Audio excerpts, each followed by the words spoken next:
I'm happy to introduce Dr. Steve Merahn. Dr. Steve is SVP of Clinical Programs of ActiveHealth Management, a Healthagen company, which is part of Aetna.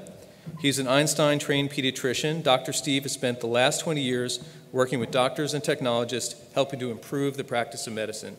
And so without further ado, Dr. Steve Merahn. Occasionally stuffing envelopes and handing out. I think one of the hidden things that makes me qualified to moderate this panel is that before I spent the last decade or so designing clinical information systems and helping providers adopt them, is I spent about 10 years in the agency business. And the skill set that I acquired during my agency life actually reflects some of Dr. Gentile's comments, which is there were things that I didn't know about, there were a portfolio of skills I didn't have that had to do with engaging patients, affecting their behavior, engaging providers, affecting their behavior. And because in that world, your performance is judged by how many diabetics call the 800 number. And if you don't have the target number of diabetics calling the 800 number, you lose. And so what we're really trying to do today is take and look at relative skill sets between two communities and look at how those two skill sets might overlap towards a mutually beneficial goal, as Andrew just mentioned. So before I have the panelists introduce themselves, just a quick hand check here. How many people actually are either providers of healthcare or in the healthcare IT world? Can I just get some hands? Hands, okay. And how many people are either from the pharmaceutical industry or any service company that works with the pharmaceutical industry? Okay, so I want you all to find the person who didn't raise the hand near you and introduce yourself. Because part of this is getting people from the pharmaceutical industry and those services that serve them to meet people from the healthcare IT and provider world and have a discussion about some of the things that are going on today. With that, we've got a panel of, an extraordinary panel of people from the healthcare IT world. And I say healthcare IT world because as we're seeing what we call the EHR today, when we look back, I loved Dr. Foch's last slide about the dinosaurs, because in fact, I think that what we see as the EHR today will very shortly become an evolutionary artifact. And it's really about how can we employ technology towards patient care in ways that benefit all the providers. And with that, I'm going to ask the panelists to introduce themselves. And please, panelists, who you are, your company, what you do, a little bit about your role, and then a little bit about how you got there. So you did something before you were in the healthcare IT world, and without long stories, just a little bit about the context for your work. So let's start with Charlie. Good morning, everyone. I'm Charlie Jarvis, Vice President for Health Reform at NextGen Healthcare. We are about a 20-year-old company servicing about 75 to 80,000 physician providers and ambulatory clinics across the country, and about 200 hospitals and a similar number of dental facilities as well. And then we also have a revenue cycle management company as well.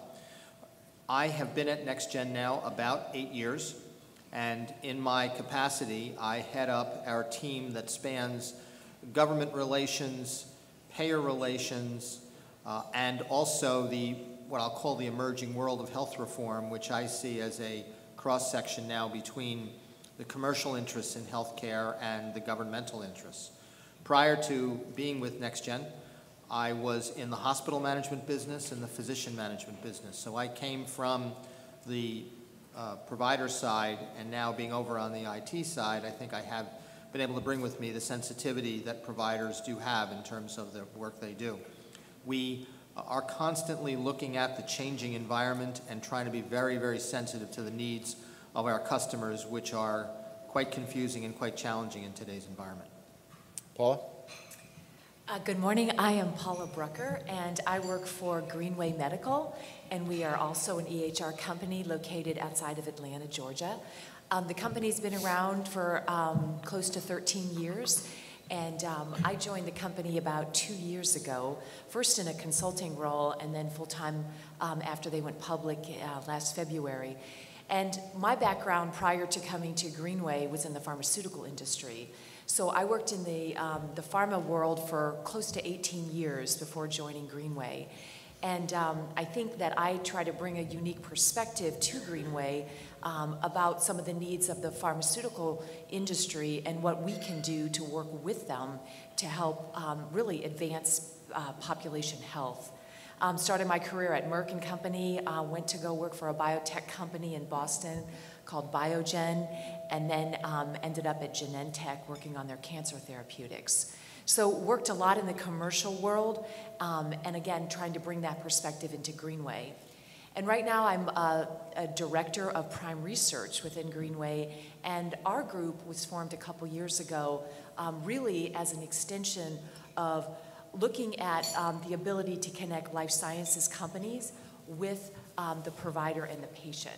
And so Greenway made an investment, like I said, 2 years ago to really form this group that I'm part of now, to reach out to companies like yourselves that are in the audience today to try to figure out how we can be a channel to, again, connect the pharma companies and life sciences companies with two of their most important customers, the patient and the providers. Kamal. Good morning, everyone. My name is Kamal Hashmat. A bit about myself is that I've spent 21 years in healthcare information technology, so the only thing that I know is healthcare information technology. And I started out with a small company called Practice Management Systems. When I got hired there, they said, hey, you know, you work for PMS, because it was called Practice Management System out of Boston. And one fine day it became WebMD. So I've gone from a small company focused on small little doctor's office all the way to WebMD. That's my professional experience. So around 16 years ago, internet was coming, and we started CureMD with a single mission to help doctors, small doctors' offices, use the power of internet to practice without boundaries. So that has been our focus, our mission, and the goal is to provide affordable, adaptable, and accessible technologies to small providers' offices. And my personal passion is to, you know, how do we use cloud-based technologies and help small doctors that don't have a lot of money and are struggling. So that's what I personally have been doing for the last 21 plus years and for the last 16 years with CureMD. We are based on Wall Street in New York City. Thank you. Chris, and my apologies for no name tag. That's okay. That's fine. Good morning, everybody. My name's Chris Riley. I'm the CEO and one of the founders of a company called Mitochon. We have two components to our business. We are an EHR.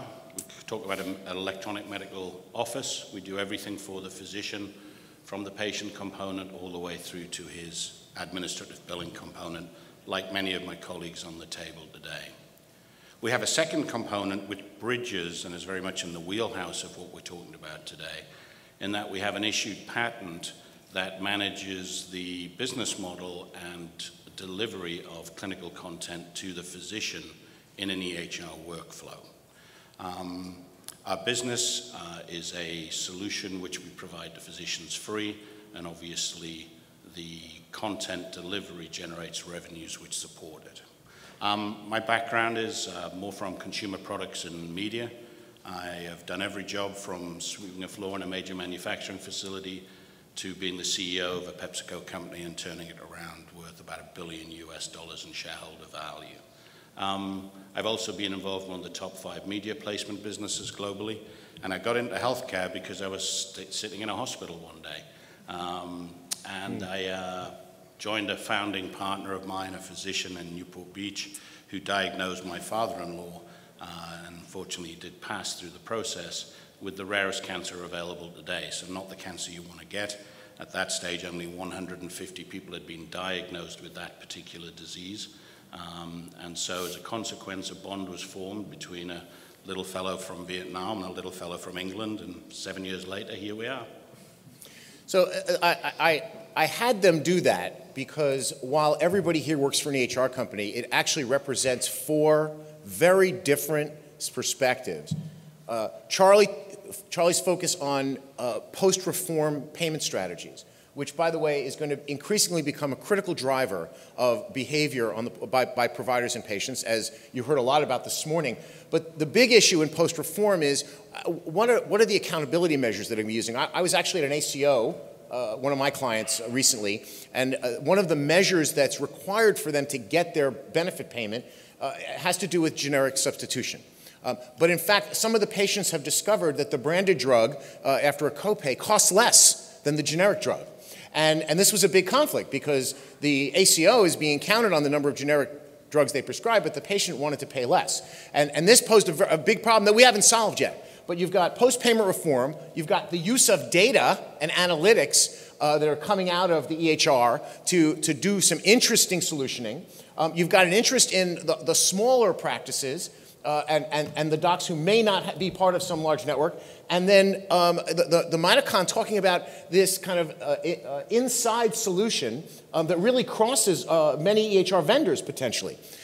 So what I'm going to ask the panel, and after we have a couple of panel responses, I'm just going to open it up. By the way, if questions come up, raise your hand as they come up. We're willing to take them in real time because we're on a little bit of a time crunch. By the way, after this is a break, so if that relieves you a little bit in terms of the flow here, I just want to let you know that. So question number one for the group. For some of the challenges we heard today, Dr. Gentile's challenge about the transformation of a pharmaceutical manufacturer from a drug maker, a chemical maker, to a medical solution provider, requires a partner who can actually deliver that to the workflow.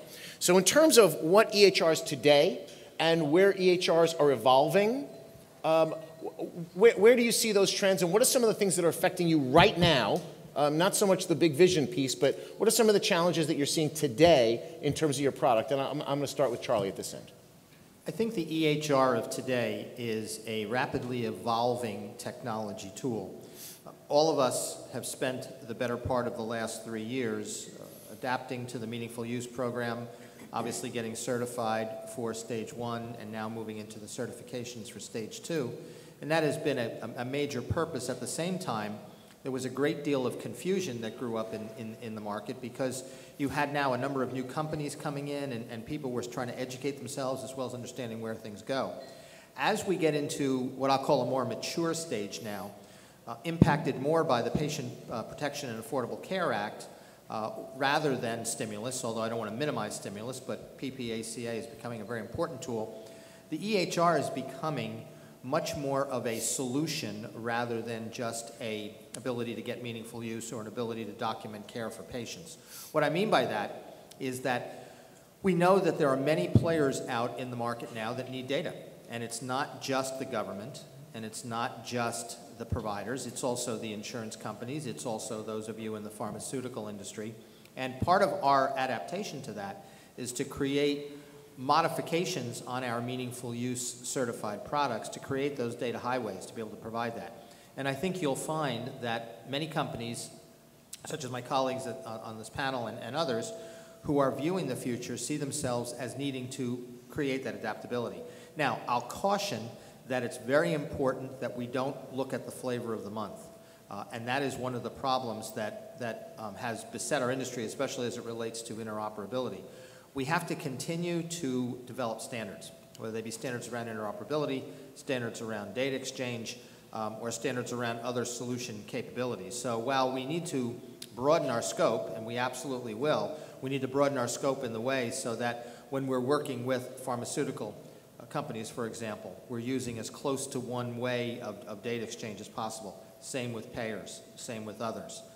That, I think, is a major opportunity for partnership between pharma and EHR companies, and should include at every step of the way the providers, because if we don't have the providers in the loop, we're never going to make sure that everything that we're doing is practical and real, and bottom line is good for patient care. Paula, you have a... I think where we're at right now in sort of the market evolution is that EHRs have been out there, and you know, most of the providers are on the platform right now, and now we have the ability to take it to the next level. And that next level really talks about improving population health and kind of managing sort of patient engagement. And the unique thing that the EHR channel has is that we've got the ability to connect and be right there at the point of care that the provider has as they're engaging the patient. And as pharma companies try to continue to find ways to engage the provider, reach the provider, we're right there on their desk. We're right there in the office. We're right there in the room with them and the patient. And so we've got the ability to work with pharma companies now and other life sciences companies to really push through innovative programs that can improve the whole patient care process. And so I view that as really where we're headed right now as a company, working with companies like yourself to engage the provider at the point of care and push through a lot of these programs that maybe were done sort of through non-digital channels. And we've got the ability to put it right there as they're talking to the patient and bring it to a level that I think has never been done before. Come on. I think our number one reason, number one issue that we are facing every day is the physician's EHR adoption at the smaller practices, which is less than 10 doctors. So I think, my 21 years in healthcare IT, I strongly feel that clinicians are allergic to EMRs. So, and they want an EMR because of meaningful use, but when you try to have them fit into the clinical workflow, they don't have the staff, they don't know how to use it.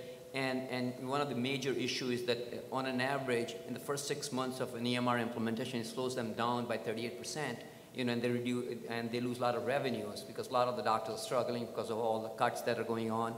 So our number one focus is, within CureMD, we do something which is called clinical and operational transformation. So find out how can we actually implement an EMR, have a direct impact in the clinical care, plus a direct impact on the financial bottom line of the practice. So I think that's something that we are actually heavily focused on. Chris, please. I'm going to turn this around, if I may do it a little bit, and answer the question maybe from an audience perspective. And this is the way we think about it. All of the points that were made by the folks on my right are very, very valid, and we all struggle with the same issues in terms of not just adoption, but utilization, workflow, making sure that we're HIPAA compliant, et cetera. But the real issue for us is we think about how are we going to be able to deliver your content, your very contextual, granular content, to the right place in that workflow. And one of the challenges is we're in a very fractioned market. There is very few EHRs which are even near 10% of the market. So how are you going to engage with a variety of different solutions, different technology bases, cloud versus distributed, and get your message there? And that's what we actually looked at in terms of how we wanted to deliver a service around this patented business model. So it's really, if you're going to deliver the same message to the same chronic condition, you need to be able to do that across multiple platforms. And that's what we need to get to as an industry, to be able to bring that correct messaging. We can talk about it as crass advertising. We can go all the way to clinical content and clinical decision support. But how do you, as a marketer, as a promoter, deliver your message across multi-platforms in an efficient way and measure the ROI? I think that's something that's got to come into this conversation very quickly. Very true. With actually taking off on that, and this is a grab bag question, so I'm not going to run down the line here, but what are some of the other things that you see as where pharma might be able to contribute to your capacity to service your clients as an EHR vendor? So you mentioned delivery of content. Another one that comes up frequently is clinical trial recruitment. Medication adherence has been mentioned a couple of times today. Are there other things that you've been carrying around where you could say, gee, I only wish that pharma could provide me with X, or some challenge you have where you see that a big role for that? And again, anybody's got a... Well, when you look at the evolution of the accountable care organizations, which you're going to be hearing more and more about over the next several years, the focus is shifting from illness to wellness and from disease care to disease prevention. And in that vein, I think that pharma can play a very vital role in terms of the clinical efficacy of drugs, whether they be drugs to promote wellness or drugs to minimize illness and hopefully avoid some of the more expensive techniques for treatment and obviously hospitalizations. When I think about the vast data of drug information we now have spawned by the e-prescribing program, which even predates the stimulus, and I think about the fact that in large part that data is fairly homogeneous from an organizational standpoint. I really think that if we could get down to truly determining around the treatment of the diabetic, the treatment of the heart patient, where certain drugs have fared better than others, I think that creates incredibly valuable information, and information that providers organized in these accountable care networks desperately need, because they are under a new financial model that says treat the patient more effectively, less expensively, and with better outcomes. Well, I think drug efficacy becomes a central component to that, and we already are capturing that data, obviously, through the e-prescribing program. If we can then marry that with the studies that you have all done, I think we really can provide our providers with a great opportunity to improve the care they're rendering their patients. So when you say, I'm sorry, Kamal. Yes, I agree with Charlie. You know, what within CureMD, what we are doing is we have CureMD Oncology that primarily focuses on oncology solutions. So Quest Diagnostics has asked CureMD to embed NCCN, which is the National Comprehensive Cancer Care Network's 1,400 guidelines into the core CureMD product. So if someone gets diagnosed with stage 2 breast cancer, the doctor should be able to look at the evidence-based pathways, you know, for that stage of cancer, right? And it'll tell you what is the proper chemotherapy regimen for cycle 1, cycle 2, and all those things. So I think that's as we are moving forward, evidence-based medicine is going to be huge. That's going to actually walk the caregiver through the predefined pathway to provide the best outcomes. It's funny because you actually picked up on the same thing I was going to pick up from Charlie, which is, I mean, one of the things that pharma is good at is validation studies. So to look at the effectiveness of a molecule, the science behind that is very much the same as looking at the effectiveness of a non-pharmacologic intervention. So a drug choice might be, instead of based on the molecule, it may be based on the molecule plus an evidence-based disease management program as a bundle. That becomes the choice that the prescriber can make. But the way pharma can make the contribution is doing the same kind of study, validation study, on the disease management program.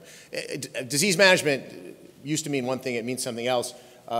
We're seeing, when Charlie talks about the changes in the payment model, and Paula talks about population management. When we talk about population management, we're talking about doctors actually getting paid not just for the patients who self-select to be in their waiting room. They actually take responsibility for the population, their patient population, and they have to worry as much about the patients who aren't coming in for care as the ones who are coming in for care. So this requires all sorts of new skills, largely in terms of outreach and engagement and the use of communications tools. Again, another place where I think there's a nice overlap in the skill set. Paula, you want? Yeah, I was just going to comment when you're talking about ways that pharma can work with the EHR. One of the things that we have the advantage of now is all the data that we sit on regarding a patient. And when you look at taking sort of a holistic view of the patient, we can capture all this data on the patient, and then we can marry that with some customized content that can be created by a pharmaceutical company, and actually then bring down customized, for example, patient education that's relative to that diabetic patient that has hypertension that also is over the age of 65. And I think one of the ways that, that we can really advance the way that, for example, education's been delivered in the past is putting it at the granular approach or the granular level, customizing it to the patient that the provider is seeing, and bring it down sort of through the pharmaceutical company. The providers are always telling us in market research that we do with them is that they don't have time to go through stacks and stacks of education, customized education. But if we can filter that through the EHR and deliver it at the point of care, that's a huge, huge step forward in improving population health. There's been a couple of allusions today to the idea of the EHR becoming the equivalent of Outlook for those of us in the business world.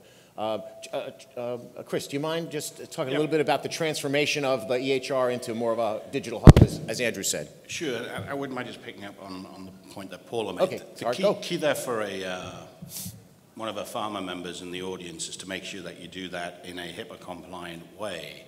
And the core issue there is to get patients to opt in and de-identify them. And so as we go forward, there's going to have to be more mechanisms whereby you can deliver very, very personalized, specific content to that particular individual's multiple chronic diseases, but you must be able to de-identify and have them opt in. And that came in as of, I think it was January 17th, the new HIPAA laws. We do that today, and at any stage we can share that with you.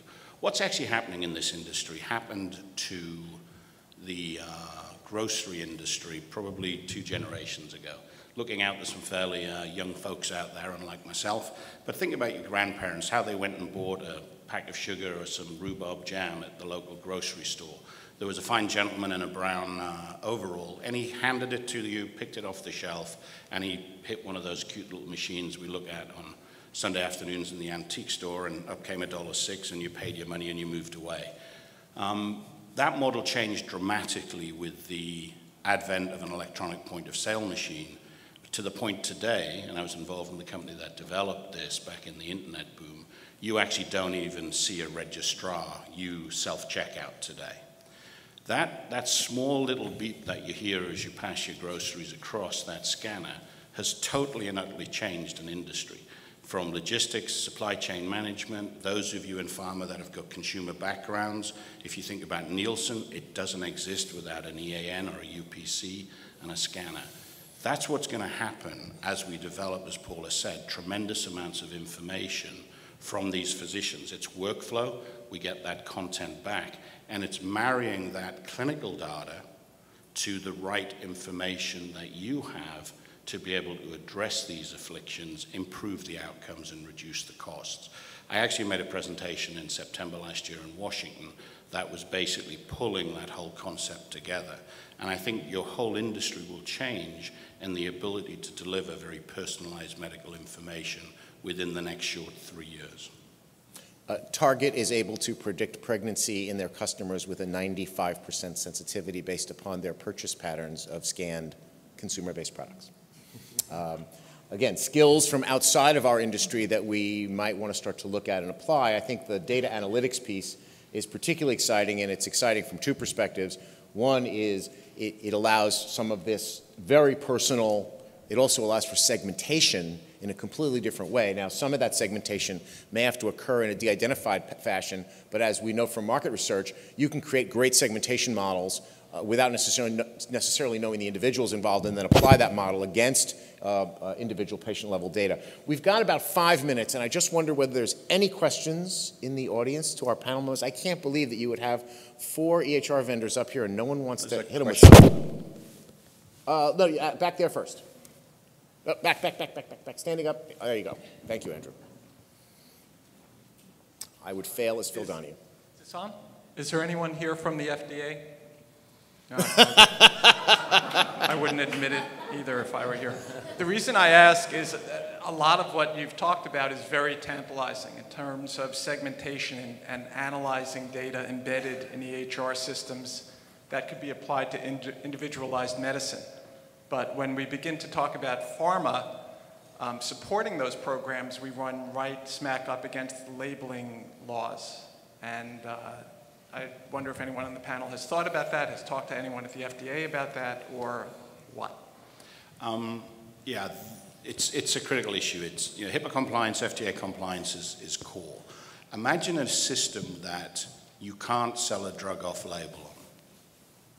And that's what you have represented up here by all 4 of us today. Because from an FDA perspective, one of the biggest issues is off-label. In our systems, we will only deliver that message to the specific ICD-9 that particular therapy or drug is meant to treat. So in our system, we do this today, by the way. It's real time. Everything I'm talking about is done today. We actually probably carry some of your messages today, but we actually do it based upon codification. Here's your issue. When you're actually targeting on the internet, you invariably, in a Google AdSense environment, have a crawler on the page, and that's PHI. You cannot have a crawler on that page. What we're going to have to use is the inherent medical codification, or codification within medicine, MedCodes, ICD-9, SNOMED, and that will allow us to ensure the FDA and our compliance to their requirements. That's our perspective on it. Here and then there. Go. Hi.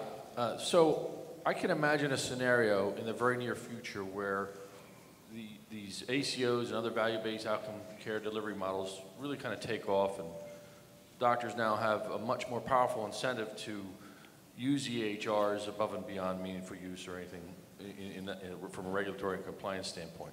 And with that comes a huge appetite, as you've talked about, to bring in a whole raft of behavior change solutions, which the pharmaceutical companies will derive benefit from almost regardless of anything they do. From a PCA perspective or new drug acquisition. So how do the EMRs look to perhaps monetize the fact that all of a sudden now so many things that the pharmaceutical companies wanted, doctors are now themselves poised to do with or without the pharmaceutical companies? I think the capturing of information is key here. You'll hear comments made about big data, quote unquote, and I think that that is a rather euphemistic title that really responds to real useful data. Where I think the EHR companies is our goal is to help physicians take those masses of data that they're now capturing and make them usable. And the way you do that is you break them down into components that work much more effectively. Again, getting back to a comment that was raised earlier about how can there be partnerships with pharmaceutical companies, this becomes an ideal avenue to be able to break that data down. You folks have been working with data for a much longer period of time than the providers, much longer period of time than we have. So you know how you can take data, break it down into units that can that have some value, and then make decisions on that. So some of the discipline you were talking about in terms of workflow changes is that very issue, the discipline of providers learning how to act on data rather than just act on impulse or gut or what they heard or read in a journal or what they remember in medical school. That's a discipline that is learned. That's not a discipline that is intuitive to the physician. Great avenue for pharmaceutical companies who have done this for many years to help school the providers and school us on ways in which that can happen. And I'll get to you in a second, but I think one of the things to realize is to some extent Figureground relationships have to change because the EHR vendors, the health IT vendors, their primary priority is their customer, the doctor. And to the extent that which pharma solutions can benefit that customer relationship, it may not be an economic transaction that drives that. It may be a value-added transaction that drives that.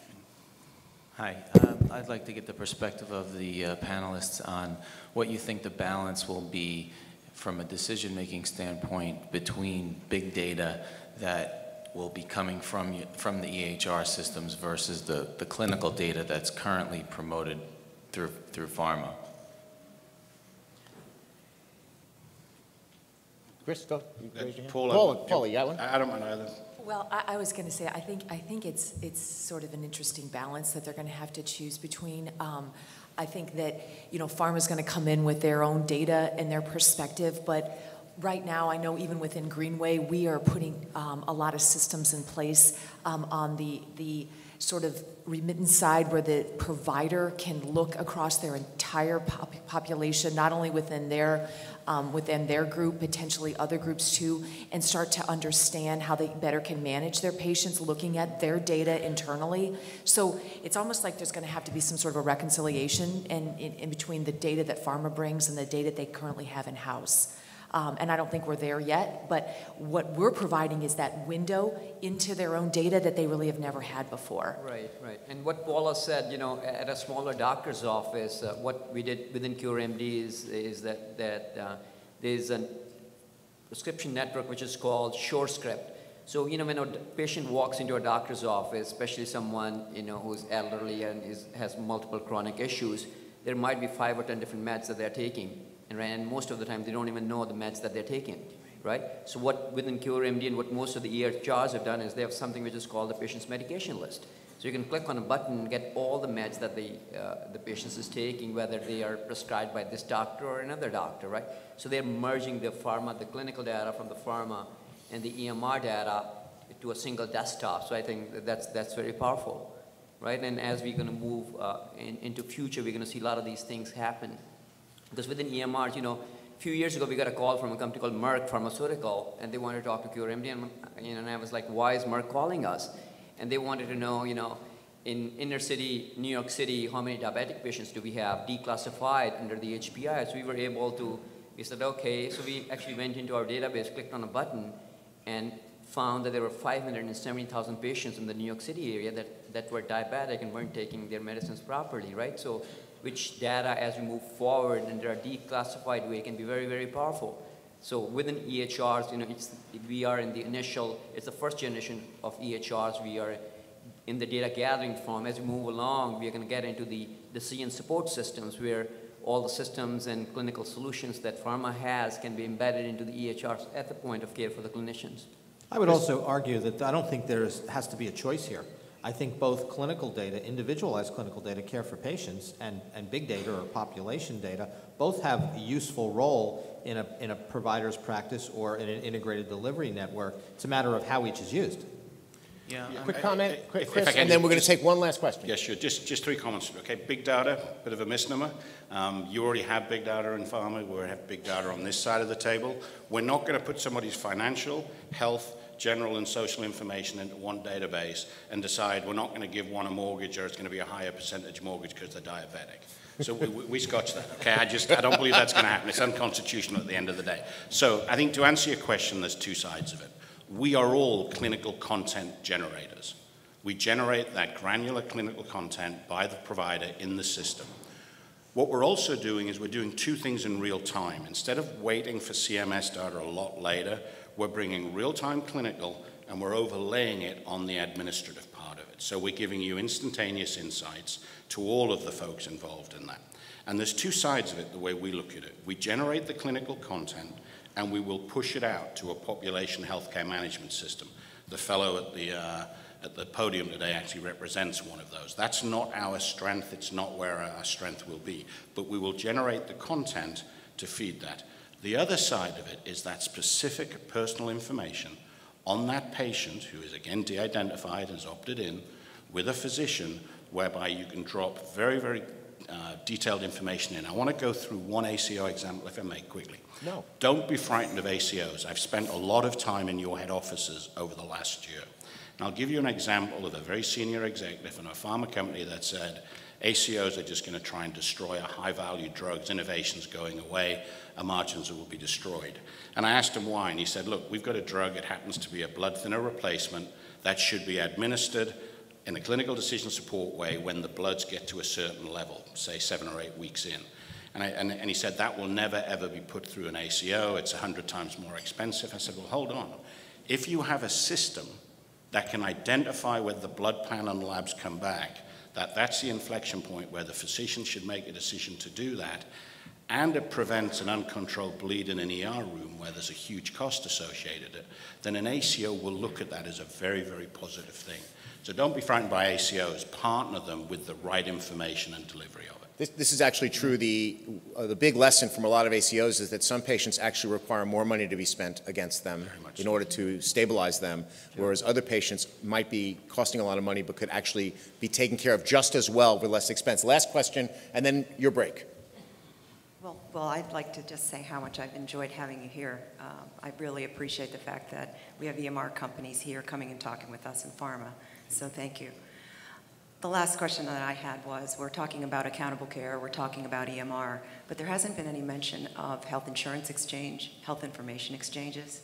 I know my company has received 5 RFPs from different payers, so Steve, if you want to take this, or Charlie. Are you referring to health insurance exchange? Yes, I am. Okay. Health insurance exchange specifically. Okay. So pharma, as you probably well know, and we all know, we're here to promote our products, but we also work with payers to have coverage for our products. Okay, so we have this big information technology revolution that's facing us. The brands are looking at this from a promotional perspective. The payer side of pharmaceutical companies are also having to learn about the changes happening in the landscape. My question to you is, while we're here, I guess, to talk about the promotional things, portal, can you comment on the flux that's happening in the market today around health information exchanges? What would be pharma's role, in addition, as we're talking about EMR with our companies, to also engage our corporate accounts, payer side of the business, as well as the brand teams, and knit it all together? Fortunately, I'm woefully ignorant about health insurance exchanges, and I've tried very hard to not have to pay attention as much as I can because it's just chaos right now. But one comment in there, and this actually one of the issues with health insurance exchanges is the fact that patients will themselves in many of these situations become their own insurer. Whether they hire an outside company whether they outsource the administrative function, they're still their own insurer. And the key in that situation is not so much absolute cost, but cost benefit. And so the story that manufacturers have to start to tell is what is the genuine effectiveness for the investment you're about to make in your own health. And to not necessarily look at the dollar outlay, but to look at the longer term benefit in terms of potential cost savings downstream, comparative effectiveness, and other kinds of things. Health information exchanges, and actually Kamal told an interesting story, which is sometimes your patient may have gone to another provider, and the only place that drug prescribed in Florida when your parents were on vacation is in the claims data. And the SureScripts button is very interesting because they actually mine the scripts themselves. So now you can do medication reconciliation based upon the claims that are generated. The health insurance exchanges are going to help that because now all of my, quote, claims data will be mine as a patient, and I can release that to my various providers. The EHR vendors are going to have to figure out how to make that work as part of the data set. Patient-derived data, which is where I'm going with this, is going to become an increasing element in this exchange. And with that, I'm going to, anybody last comment before a break? Well, the one thing I'll say about insurance exchanges is that a lot more has to be written on this yet. Steve is absolutely right. There's a lot of confusion. But think about the payer's needs for easy flow of bidirectional data. That's going to be the foundation of where I think we can come together. And interestingly enough, now there's a tri-partnership between the payer, pharma, and the EHR company. That story is yet to be played out. And with that, I thank the panel tremendously. Thank you. And thank you all for listening.